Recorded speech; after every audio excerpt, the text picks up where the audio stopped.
Salut les amis, Guy ici avec KB Trainings dans la leçon numéro 2.2.6 dans le cadre de notre cours sur le Cisco CCNA 200-301. Aujourd'hui, nous allons parler de la deuxième partie sur le routage entre VLAN. La fois passée, dans la leçon numéro 2.2.5, je vous ai montré comment vous pouvez faire passer le trafic d'un VLAN à un autre, qui sont techniquement deux réseaux différents. Alors, si vous avez un switch qui a le Layer 3 Capabilities, ou soit un switch qui peut faire le travail de la couche 3, ce switch-là peut être configuré afin de faire passer le trafic d'un VLAN à un autre, un peu comme s'il jouait le rôle d'un routeur. Alors aujourd'hui, nous allons faire la même activité, mais avec l'équipement qui est approprié entre guillemets, parce que c'est le routeur qui est au niveau du Layer 3, c'est le routeur qui permet de connecter deux réseaux. Des switches qui peuvent faire du routage, ce sont des ajouts qu'on leur donne juste pour des raisons de facilité, mais généralement ou soit théoriquement, le routage est fait avec un routeur.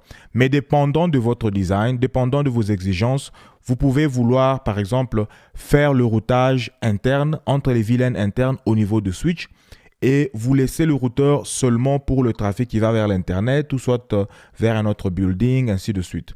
Voilà, aujourd'hui nous allons le voir avec un routeur et vous allez vous rendre compte que c'est aussi très simple et très direct. Voilà, comme je viens de le dire, on peut utiliser un routeur aussi pour faire passer le trafic d'un VLAN à un autre. Mais comme avec le switch, nous devons avoir la passerelle par défaut pour faire ce routage-là. Alors, dans notre cas, nous allons désigner une interface sur le routeur qui va être notre passerelle par défaut. Okay? Et puis, en plus, cette interface-là peut être une interface à part entière ou soit une sous-interface. Alors, ici, j'introduis une nouvelle notion qui est la notion de sous-interface. Lorsque vous avez un routeur R, par exemple, ce routeur a des interfaces. Choisissons une interface, peut-être l'interface gigabit 0/1. Ça, c'est l'interface physique, l'interface principale qui existe sur le routeur. Cette interface reçoit le trafic de n'importe quel autre équipement et ce trafic-là n'a pas de tag. Donc, il n'y a pas de tag ici.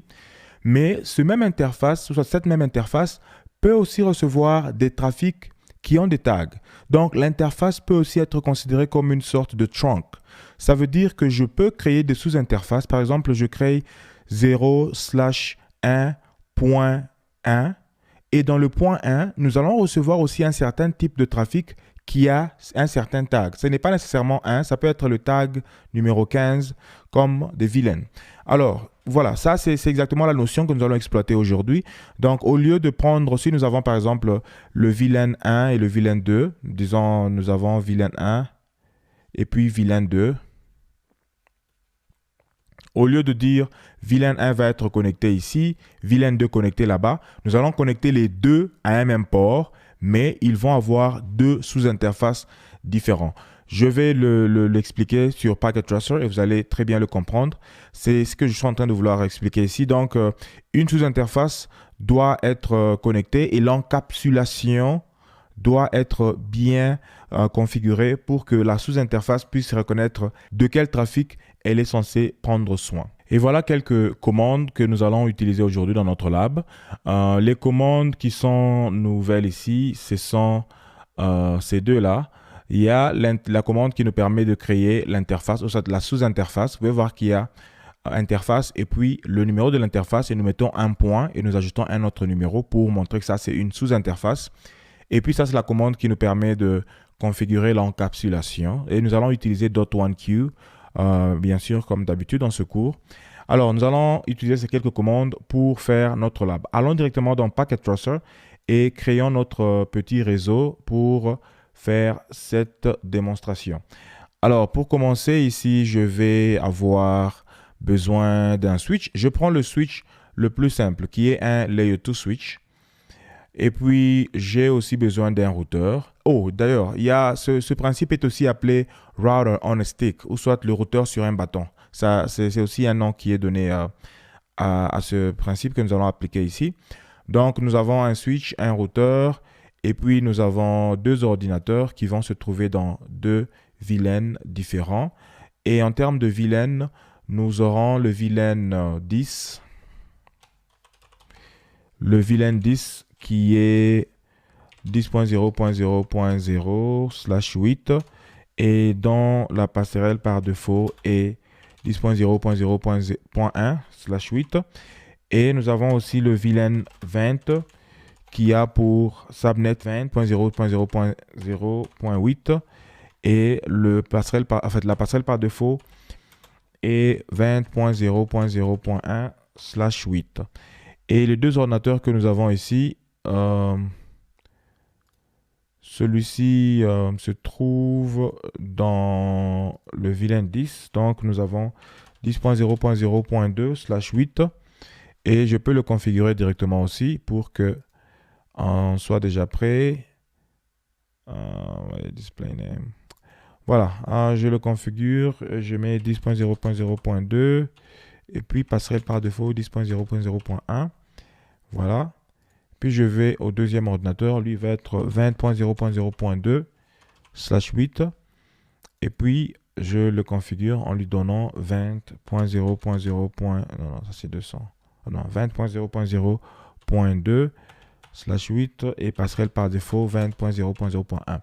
Tout ceci, vous devez déjà être très familier avec parce que nous l'avons déjà fait. Ça, c'est la énième fois déjà. Et voilà, là, je vais placer les câbles. Comme je vous l'ai montré, je fais CTRL, j'appuie sur le câble. Le premier port, je le connecte au routeur. Le deuxième port, je le connecte au VLAN 10. Le troisième port, au VLAN 20. Alors, entrons directement dans le switch et allons configurer nos VLAN.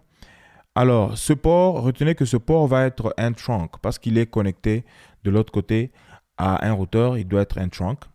Alors, configurons d'abord ces deux autres ports. Nous sommes dans le switch. Enable. Si je fais Show VLAN Brief, je vais voir que j'ai mes VLAN comme d'habitude. Alors, ce que je vais faire est que je vais faire Interface Fast Ethernet 0/2 qui est là. Et ça va être Switch Port Access VLAN 10. VLAN 10.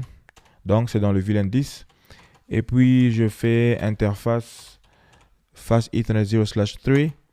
Je fais Switch Port Access VLAN 20. Donc, celui-ci est dans le VLAN 20 et l'autre est dans le VLAN 1. Et puis, je vais rentrer à l'interface 0/1.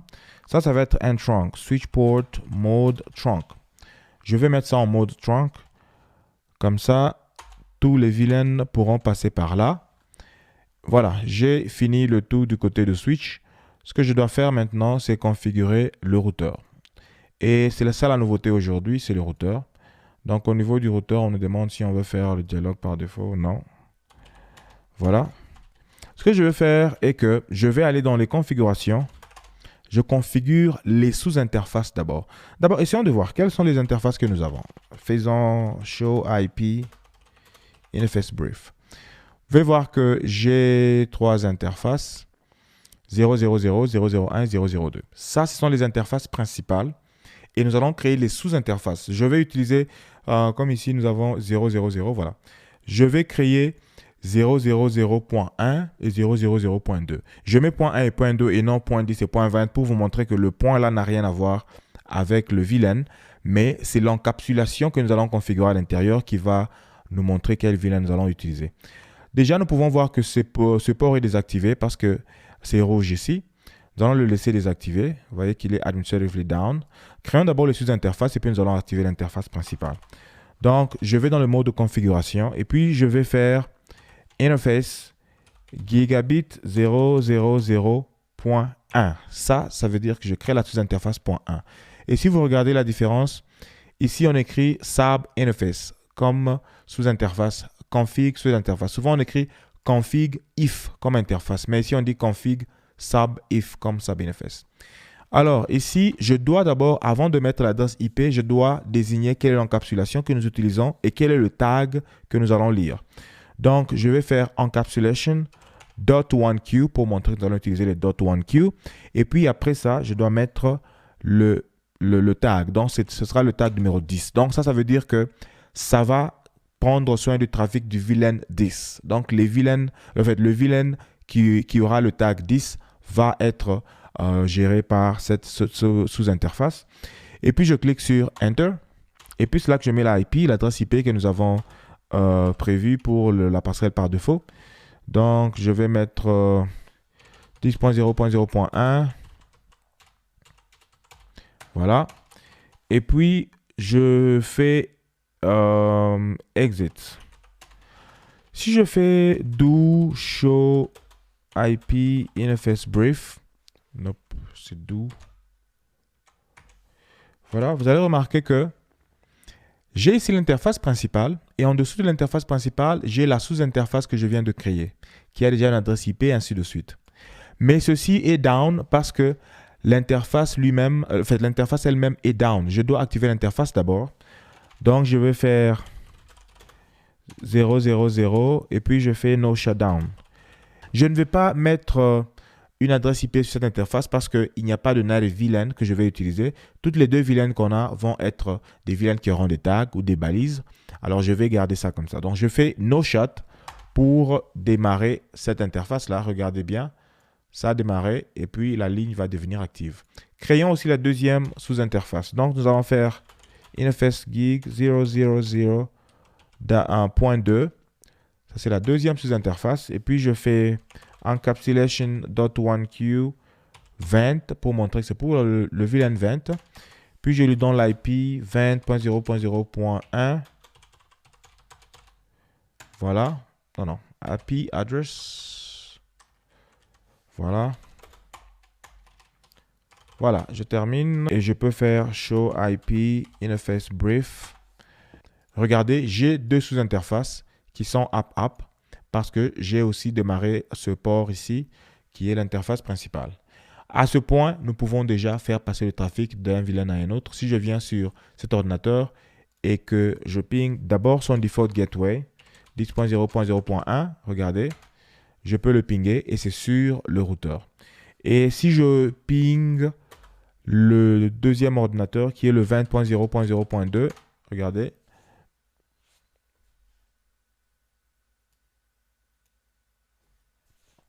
Voilà, ça passe sans aucun problème parce que le trafic quitte là, ça va jusqu'au niveau du routeur, ça sort du VLAN 10, ça rentre dans le VLAN 20 et ça rentre ici au niveau de l'ordinateur du VLAN 20. Voilà. Quelques petites commandes ici. Bon, ce sont des commandes que vous connaissez déjà. Nous pouvons faire le show IP route pour voir les différents réseaux que nous connaissons. Voilà, nous avons le réseau 10 et le réseau 20. Voilà, donc nous ne parlons pas de routing ici, nous parlons plus de VLAN, mais déjà vous savez comment faire le routing. C'est tout pour la vidéo d'aujourd'hui. Retrouvons-nous dans la prochaine vidéo, toujours avec le même plaisir. Portez-vous bien et bye.